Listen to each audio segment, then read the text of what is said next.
I purchased the cheapest automatic watch on Amazon. And in today's video, we are going to do a review of this. So let's open this package and get started.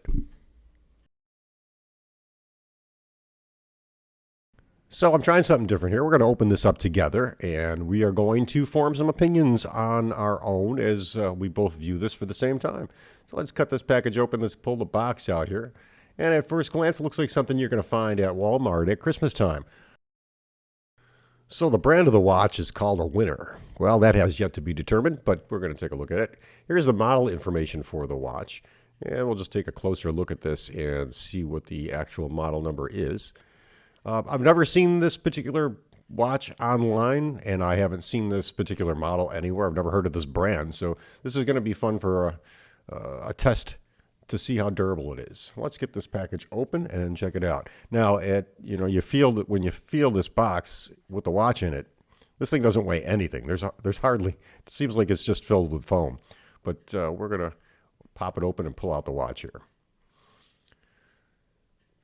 So at first glance, it's not a bad looking watch. It's all sealed up with foam. Looks packed pretty well, for what it is. And I'm going to pull this out here, take a look at the watch as a whole. We'll get rid of the foam. And we've got this sealed up plastic bag here we're going to pull the watch out of.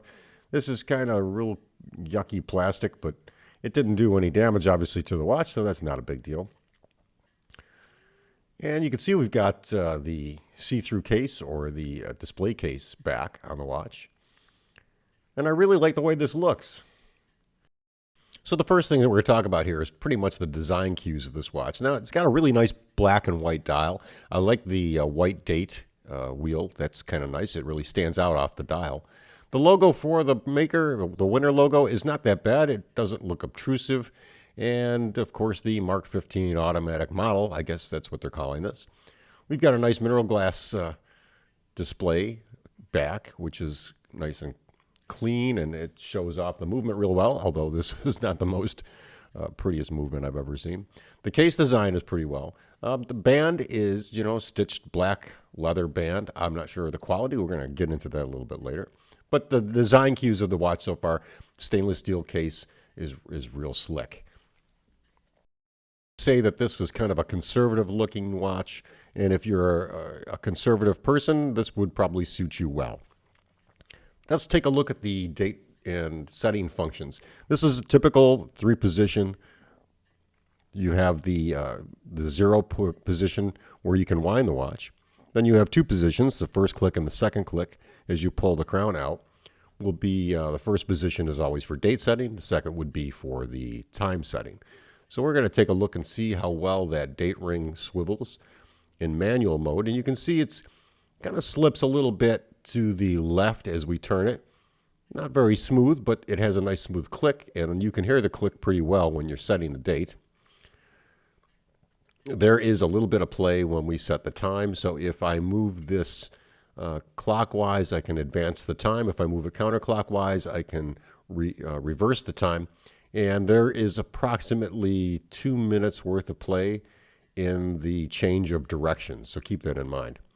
And if we take a look at the positions when we start to change it, you can see the date changes around 10 o'clock and slowly advances as we advance time towards midnight.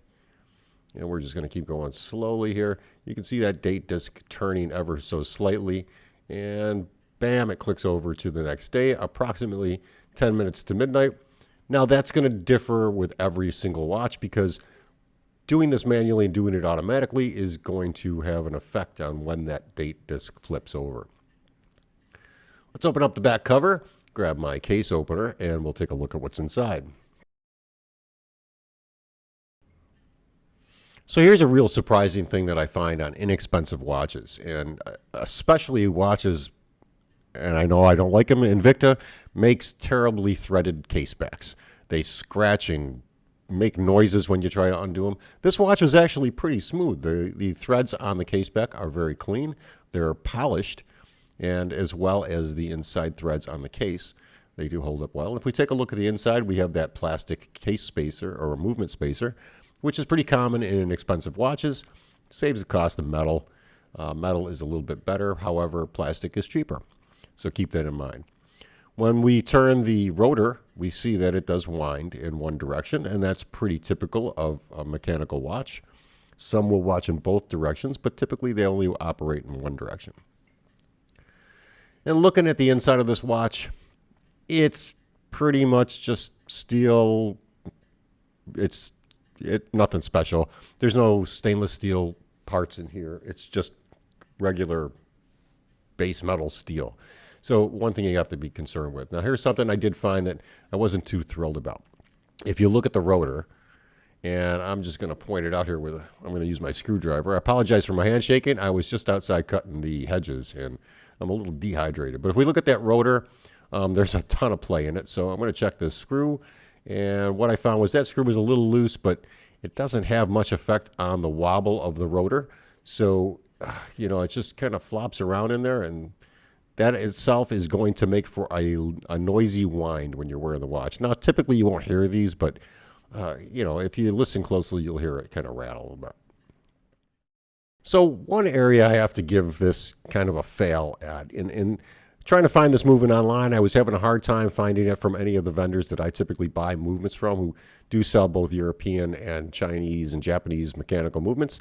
This ended up being, and I'll show you just a second, a seagull movement. And when you look at the quality of the bridges, I mean, they're really poor. There's no polishing here. They're very, very deep scratches on almost every bridge. And I thought that was kind of yucky, but what it is. It is what it is. So let's take a gander at what this watch ended up being, this movement. This movement is a Seagull 2813 series movement, and you can see it here on eBay. You can get these for about $15, which is, if you're looking for them, they're pretty inexpensive. And this particular seller, I believe, sells them out of Maryland. So if you're on the East Coast, you're going to get it quick. If you're on the West Coast, it might take about 5 days. The Seagull movements aren't bad watches. They make a variety of different styles. This happens to be probably the least expensive I've ever seen. And like I said, the build quality of it is kind of poor. It's just one of those things that you're going to find with very inexpensive automatic movements or mechanical movements. The cheaper they are, obviously you're going to have these problems. If you're wondering what I paid for this watch, I paid $24. Not too bad. Here's the listing on Amazon. And one of the things that I noticed, as we'll see farther into the video, this says it's a Japanese automatic movement. It is not. It does originate from China. It is a watch that is mass-produced in China. Good, bad, or indifferent. I know some people beat me up when I say that. I'm not saying that all Chinese products are bad. I'm just saying these really, really inexpensive, cheapy ones are not the best of quality. So keep that in mind. We take a look at the specs on this watch. I got to be honest with you, the case, the band, it does not match anything in the listing, but you're getting a watch that looks basically like the listing, so just keep that in mind. I think that's true of any of these very inexpensive products that make their way to the United States, the United Kingdom, or anywhere else in the world. So I did find some discrepancies, as we'll cover. This does say it's a 38 millimeter case. I didn't find that, and it did say it was a 20 millimeter band, which is not true either. But we're going to go measure those and see what they come across as. I'll put a link to this watch in the description box below so you can take a look at it on Amazon. I'll also have a link to it from my website, so check that out, myjewelrybench.com. One thing that you're going to find out, this watch did not get the best of reviews, didn't get the worst reviews either. There's only 3 of them on this particular watch. And it does say right in the description that this is not suitable for water. So if you think that you're going to go swimming, take a shower with it, go deep sea diving or whatever, do not do it. This watch is not waterproof. It doesn't even come close to being waterproof. I don't even think it comes close to being water resistant. But we're going to take a look at that also. So whenever I get a new mechanical watch movement or a new watch that comes in right out of the box, one of the first things I like to do after opening it up and checking everything out, making sure all the screws are tight, is to throw it on a timing machine and just to double check that it is going to keep good time, because you never know. Mechanical watches all operate differently, especially, in cases like this where they're mass produced out of very inexpensive materials. You don't know if the watch is ever going to run correctly. Now, I threw this on the timer and you can see it's not running relatively bad. It's got a low beat error. You can see it's about 0.2, 0.1 milliseconds. I thought that was pretty good. I didn't expect that. The beat rate on this particular watch is 21,600 beats per hour, which is a fairly common beat rate for a decent watch.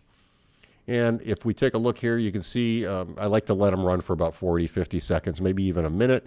That should regulate a new watch into position where it's not being affected by oscillating on your wrist and give you a much better time position. Now remember, mechanical watches are going to run differently depending on how the movement of your wrist, because remember, it's an oscillating wheel that's rotating back and forth. That's going to be affected by physics. So if we take a look at this, you can see it's about 2 seconds slow and kind of goes from -2 to -4 seconds. It just goes back and forth. And what I want to do is kind of just see if I can get this to regulate a little bit better. I'm not going to bore you with the entire 20-minute process of me doing that, so I'm going to speed up this video and just kind of do a voiceover for you. Now, of course, while I'm not really expecting much of a perfect timekeeper from this particular movement, I am going to check it both in the face up and face down positions. And here you can see I'm kind of flipping it over, and we're going to go back and take a look and see what the timing difference is face down. Now, this will tell us a little bit about the balance, whether or not it has a good tolerance in it, and whether or not it has a major issue with either not being oiled or maybe dirty or not seated correctly. We can go and take a quick gander at how it runs face up, face down, on the side, and I can get a feel for whether or not the balance has any issues or just in general lose parts, which is typically a common problem for movements of this price range.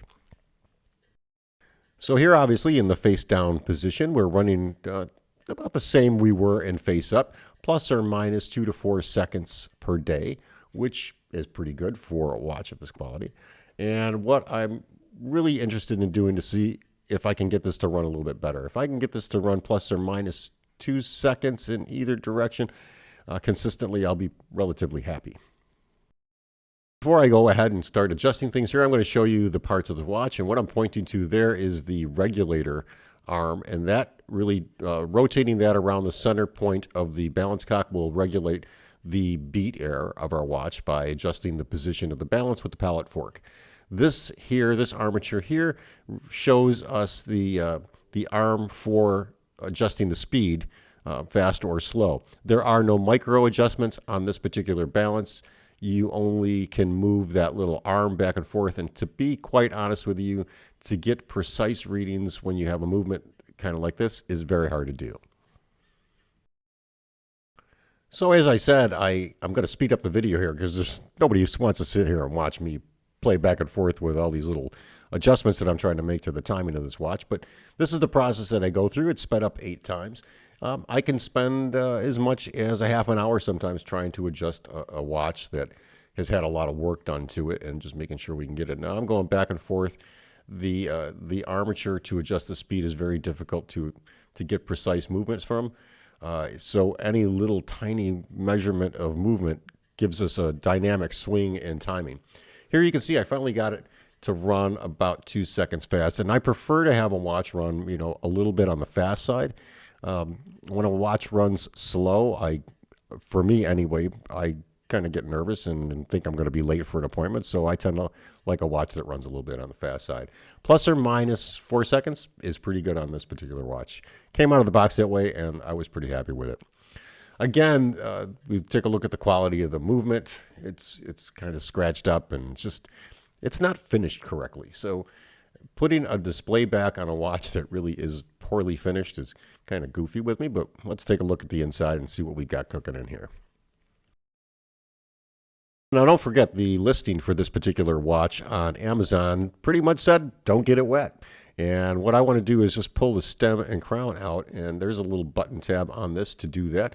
You can use a screwdriver. I use some broken oilers to do this same thing because they're nice, sharp, pointy, stiff tools that you can get into tight spots. Here I'm using a screwdriver, and I'm trying to push that detent for the clutch release to pull the stem and crown. Now, this is a little bit of a tight fit on this particular watch. It's not very smooth. The movement itself, when you wind it and set it, is smooth, but the clutch lever, when you pull it out to the first or second position, is very, very stiff, and it feels like there's something in the way, and it was very difficult to get the stem to release. You don't want to push too hard, because if you push too hard on that detent, you can actually break the inner workings of the clutch release or actually seat them in a position where you'll have to take the watch apart to reset everything. So I'm struggling a little bit here to get the stem and crown out, but I finally got it out.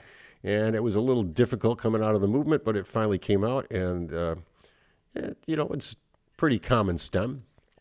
They all look alike here. Of course, most of them are different depending on the detent and the clutch system in the watch. But for this particular movement, it's just average. This is a tap 10 size stem, so you would use a tap 10 crown. This is not a screw down crown. It is theoretically a water resistant sealed or gasketed crown, but I'm looking at this gasket. I had to actually look at it under the microscope to get a better view of it. And while I was doing it, I was kind of, where is the gasket? I mean, it's so small and so thin that I doubt it would have performed any water resistance whatsoever.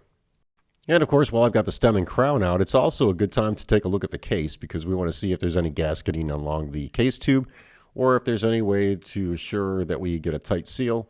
But again, like I said, the gasket's so small in this crown that, I don't think we're ever going to be able to make this waterproof. And you can see there's a little gook in there, but there is no gasketing. So this is just a fit over crown, a push over crown. So you get that seal in the inside of the crown. That's the only seal that you have on this particular watch, other than the case back and the crystal gaskets. So now we're going to fiddle with this to get the stem and crown back in. And again, I really don't like working with these inexpensive movements because you always end up with something going wrong. But in this case, it worked pretty well. So I got the stem and crown back in, and we're just going to do a test, make sure it winds. And it does. It winds rather smoothly. Also, when we disengage the winding system, we want to make sure that we can set the date and time smoothly, and this watch does. And I'm just double checking again. When we turn the rotor, does it wind in one position or two? And in this case, only one direction will wind the watch. And I want to make sure that when we turn the stem, that we're not getting any clutch action interfering with the winding system, because that can actually cause a problem for the movement down the road. And of course, if you remember, that rotor was just a little bit loose when we opened up the watch, and it's still flopping around in there. There's not much I can do. Again, I could probably add a dial washer to it and kind of tighten it up a little bit, but that's kind of defeating the purpose of the mechanics of the watch. What I want to do now is just check every other screw that's visible in the watch movement without disassembling the watch movement. And I'm going to grab a couple screwdrivers and just go through and make sure that each of the screws on the movement is nice and tight. Sometimes they don't get tight at the factory, or sometimes they will actually loosen up in shipping. And if you think about it, this watch is coming, 13,000 miles across the ocean, across the country to get to me. So you never know what's going to happen in shipping. I think it's thrown in the back of a truck out for delivery. You don't know. It's always a good idea with a new watch to have it checked and make sure that everything's tight. I've seen $4,000, $5,000 tags, $10,000 watches come in with loose screws. It does happen. It's nothing major as long as you catch it early, so you don't cause any damage. One thing I did like about this, it does have a shock-resistant balance, which means that little brass tab will kind of fall apart if something does happen to the watch being dropped. Theoretically, the jewels will pop out, and the staff should not become broken. And all you'd have to do is open up the watch, replace or put the jewels back in position, and reseat that little brass holder, and the watch would be back to normal instead of having to buy parts for it. Now, that does work better on more expensive watches, but I've seen those not work at all, even on very expensive watches, not just inexpensive watches. And you can also break a balance staff that way. We're just going to tighten everything back up, get this rotor screw back into position. This is just a pressure fit rotor system, so it's not like it's going to be keyed with anything, but you can see the play in it. Yeah, it's probably bearings inside that are just undersized.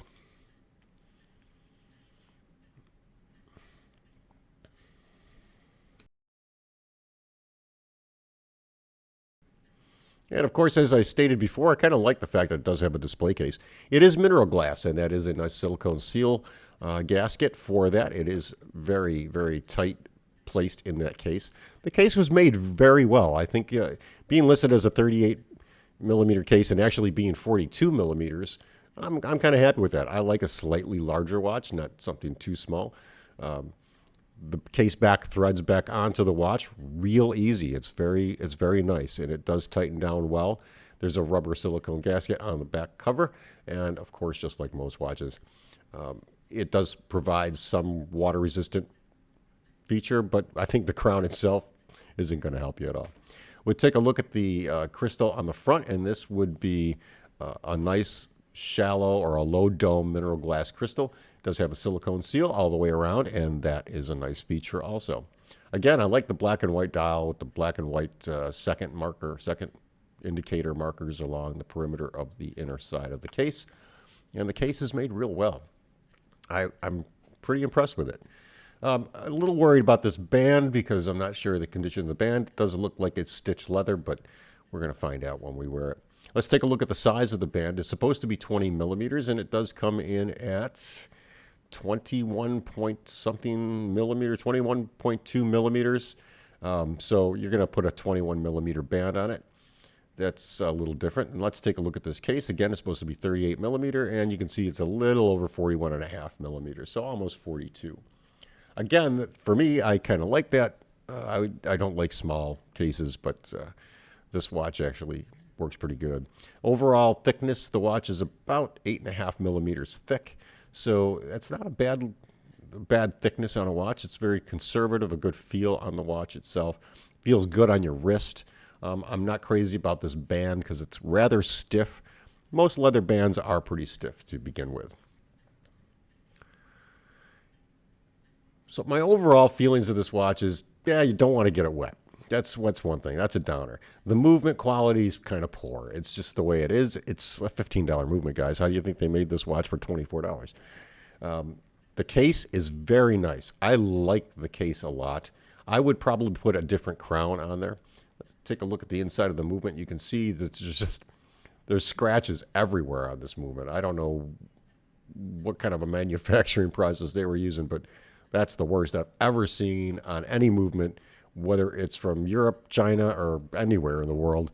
Could be from Mars for all I know. That's terrible. That's just a horrid quality on the metalwork there. Case back real nice. Fits real tight. Seals up real well. Again, if I wanted to make this more water resistant, I would actually change the crown because that crown is not going to do anything for us. The front of this dial is real slick. I like the date ring opening that shows the 5 dates. A little confusing for a lot of my older accounts. Older people seem to remember this. You always had one hole for the date, and you didn't have a little range there, but it's kind of nice. It's very stylish. Who's this watch for? I think this watch is kind of for the person who wants an everyday automatic watch. They're not going to be hard on it. It's just something that they want to wear every day or beat up when they're out and about. And to be honest with you, I like working on my motorcycles. I would probably just wear this instead of my Rolex or anything else while I'm beating up on my bike and fixing a carb or something. So it's just something to consider. I like that watch. It's kind of pretty. Downsides, the quality of the movement, something you want to think about. If the movement ever goes bad or gets moisture on it, it is going to rust. It's going to stop working. That's just something that's going to happen. So keep that in mind, guys. Hey, if you enjoyed this video, please consider subscribing if you're not already. And if you like this video, please give it a thumbs up. All those little thumbs ups help my channel grow, and I do appreciate all you guys watching my channel when you get a chance. Thanks, and have a great weekend.